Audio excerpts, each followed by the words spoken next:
Hello and welcome to Pakistani Profiles. Our guest for today is a doctor by profession, an expat, and he's very intellectual.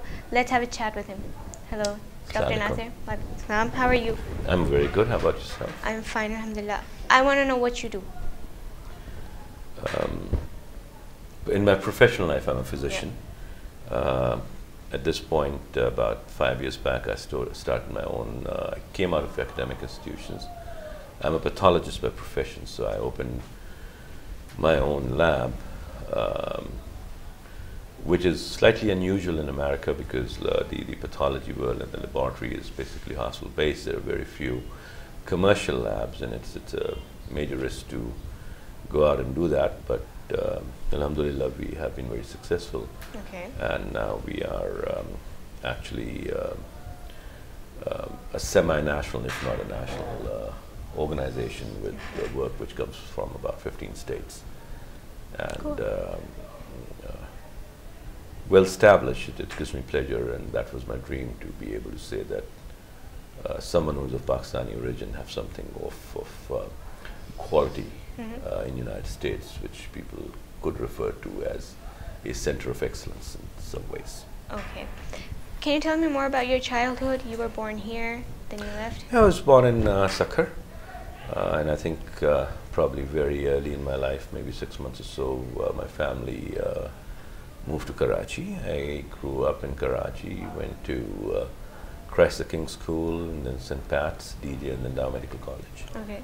And after doing one year of my house job at Dow, I went to the United States with an intention to do PhD, which I did complete at Tulane, and then did my clinical training at Sinai and Beth Israel in New York. Mount Sinai? Mount Sinai. Okay. Mount Sinai in New York and Beth Israel. And then I was on faculty at Columbia Presbyterian at the Columbia University Hospital. Okay. What do you think about the standard of hospitals in Pakistan? The standards of hospital in Pakistan, it's probably a story of haves and have-nots, Okay. which is the same all over the world in some ways, much more so a bane of third world countries and underdeveloped countries. So if you look at hospitals per se, not just the availability of medical facilities, you'd probably divide them into three major sectors. One is government, one is private institutions, and one is charitable institutions. Okay. So if you look at, let's start from the charitable institutions, for which would include Indus Hospital and Kurangi, which would include in some form Taba Heart Institute and Shaukat Khanam. Some may disagree that Taba and Shaukat Khanam are not charitable because they charge patients, but really these institutions are based on people's charity and magnanimity to have established them, all from donations, and people who can afford pay, and they should, and people who cannot afford, they are provided free health care. So in that sense, they are, it's not a great word, charitable, some may disagree with it, but they are providing free health care for the needy. And as everyone knows, all of these institutions are running at a level which would stand its own anywhere in the world. Then you have private, I would also include now the Maiman Hospital, which is open in Karachi, and also Shesha Sayyid's Hospital in Orangi for women. Okay. Then you have privately funded private institutions, in which I guess the leading name would be Khan University, which is of a standard which will stand on its own 2 feet when compared to anything in the world. And there are certain other institutes you have in Karachi, I believe in Clifton, South City Hospital, and others who are doing a relatively good job. Then you have government hospitals, and if you look at the hospitals in larger cities such as Civil Hospital, Jinnah Hospital, Gangaram associated with King Edward, the Ayub Medical Center and the related hospital, Khyber, then you have Nishtar and Fatma Jinnah. All of these have been the backbone of the healthcare system in Pakistan for years. There are two things which are problematic. There's not enough government funding towards the healthcare sector for them to keep with the cutting edge of the medicine. So the growth and progressiveness is definitely not there. Secondly, at least in Sindh, the major problem is that all of the people who work in these government hospitals, or most of them, I don't want to generalize because there are absolutely some shining examples of people who have done and given a lot to these institutions, and you can find isolated centers of excellence in there. But in general, I mean, you know, we all know that the doctors show up for an hour, 2 hours, have a cup of tea and go away. They really are not inputting their entire self into these hospitals. And they go back in the evening and have roaring practices, and they're very successful and they're very capable. So there's no enough government funding, first of all, into these hospitals to bring them into the cutting edge. The doctors there are not getting paid enough not to do private practice. Remember, Aga Khan also had a rule initially that you could not do private practice working for Aga Khan.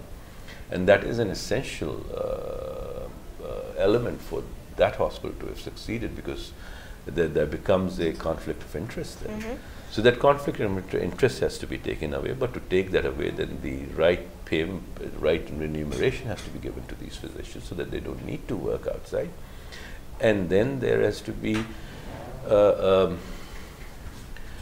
sufficient check and balance, which is the bane of this country all over, not just in the healthcare. Look, when we give examples of United States and we give examples of England or Scandinavian countries, human beings are all the same. Our spine is all the same. Basically, pardon me for saying that, we are all still animals. It's just Homo sapiens, right? It's just a development of the animals. The instincts are all the same. Do you think in the United States today, if the fear of the policeman who cannot be bribed and the court system and going to the jail is taken away, everyone will be driving in their lanes on the highway? Absolutely not. You can take away all the cops and tell and make an announcement that there is no cameras, there are no cops, and there will be, you can drive as you want, but these are the laws. For 3 or 4 days, people will think that it's a lie and obey the laws. Fourth day, when they realize it's not a lie, everyone will be driving at the speed they want, they'll be cutting and changing lanes as they want, and they will be doing what they want to. There is drug trafficking all over the world, people do it, right? So the major factor which keeps most human beings, there are some examples which are just by birth. There is exceptions. Exceptions, but generally, the only reason that the civilized world remains civilized is accountability. If you don't have accountability and fear of accountability, human beings do what they are going to do. Even with the fear of accountability, yes, every day, every minute, someone's driving at 80 miles per hour rather than 65 miles per hour. Someone is cutting lanes in America, United States, and Germany when they are not supposed to. Someone is not giving their signal when they are not supposed to, hoping that they can fool the system and they won't be caught. So, jahan pe accountability hai, there you have a better chance of having all of these things and the laws being followed. Where there is no accountability, where the prime reason is that I can bypass the system, no one's going to do their honest job. So accountability has to be brought into the hospital system, more money has to be given into it. But given everything, hats off to the people who work there, the young physicians who work there, the RMOs who work there, even the professors who run that the standard of healthcare and the passion that they give into it, and the healthcare we are able to provide in these government institutions, despite any organized effort from the government, despite sufficient funding from the government, despite the needles being sold outside, despite the drugs being sold outside, is tremendous. Just imagine if we had the organization, the funding for the government, and a systematic approach to all of the healthcare system in Pakistan, what we could have not done. Okay. So I heard you a while back saying that you work 15 hours a day. Yeah, generally 14, 15 hours a day. People here believe that there is a 9 to 5 job and that's it. Their life ends there. They get up, they work, and then they go to sleep when they come back. Do you think people will progress here if they continue to do that? Or will they have to work extra hard? I always say this because when people in America ask me, oh, I mean, this is a general concept, your standard of living must have improved so much from when you came to Pakistan. And I tell them, no, it did not. Okay. That definitely did not happen. Okay. Not in my case, not in the case of a lot of people. And I always tell my friend, if I work this hard in anywhere in the world, I'll be, if I'm considered successful, then I'll be as successful more anywhere in the world. The question is that in Pakistan, you're not allowed to work that hard. Okay. In some ways. If I work 14 hours a day, out of that probably 7 hours a day I've got to spend finding innovative, illegal and immoral ways of getting my work done. Okay. Okay. Right? Okay. I've got to figure out कि किसको किस तरह रिश्वत देनी है ताकि मेरा कागज पे सिग्नेचर हो जाए. True. Right? And if I don't want to do that, then I cannot work because I need to work to run a business or a hospital or any kind of operation. I need governmental approvals, I need to pay taxes. I am happy to pay taxes. I pay 40% of my income to the US government right now. I'm happy to pay whatever the taxes are. मगर अगर मैं दे भी दूंगा जो वो tax वाला है 3 में से 2 बोलेगा मुझे पहले अपना पैसा दो. Yeah. Right? If I am willing and ready to give my due taxes to the government, even after giving that, I've got to give the gunda tax to all the officers, right? Okay. So there's a tremendous amount of effort has to go in to just let me do my regular work.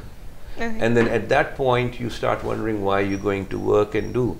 So traveling from Dubai to Karachi, I was sitting with someone who makes yarn and exports to China as a family business, and he was the happiest young man. I think he's 25, 26, because that's doing very well.